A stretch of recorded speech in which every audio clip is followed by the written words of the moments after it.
காமராஜர் முதல்வராக இருந்தபோது தென் மாவட்டங்களில் திடீரென்று புயலும் பேய் மழையும் தாக்கின. அப்போது பாதிக்கப்பட்ட பகுதிகளை பார்வையிட காமராஜர் உடனே கிளம்பினார். ஒரு கிராமத்தை முற்றிலும் நீர் சூழ்ந்து கொண்டது. காமராஜர் அவர்களுக்கு நிவாரணம் வழங்க அதிகாரிகளோடு புறப்பட்டார்.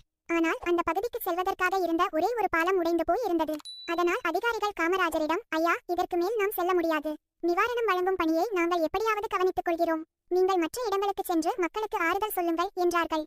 ஆனால் காமராஜர், அதிகாரிகளே, எல்லாத்தையும் கவனிக்க சொல்றதுன்னா நான் கோட்டையிலிருந்தே உத்தரவு போடலாமே. மக்கள் கஷ்டத்தை நான் நேரடியா பார்க்கணும். தேவைனா நிவாரணத்துக்கு உடனே ஏற்பாடு செய்யணும். நம்மளை காப்பாத்த அரசாங்கம் இருக்குன்னு அவங்க நம்பணும். அதுக்குத்தான் நானே வந்தேன் என்று சொல்லியபடியே வேட்டியை மடித்து கட்டிக்கொண்டு துண்டை தலையில் முண்டாச்சாக கட்டிக்கொண்டு தண்ணீரில் இறங்கிவிட்டார். கயிற்றை பிடித்துக்கொண்டு மார்பளவு நீரில் கால்வாயை கடந்து மறுகரைக்கு சென்றார். தமிழக முதல்வரே அச்சமின்றி தண்ணீரில் இறங்கிவிட்டதால் அதிகாரிகளும் வேறு வழியின்றி அவரை பின்தொடர வேண்டியதாயிற்று. நம்மை யாரும் கவனிக்கப் போவதில்லை என்று பயந்து கிடந்த மக்கள் முதல்வரே நிவாரணப் பொருட்களுடன் வந்து நின்றதை பார்த்து ஆனந்தப்பட்டு நன்றி சொன்னார்கள்.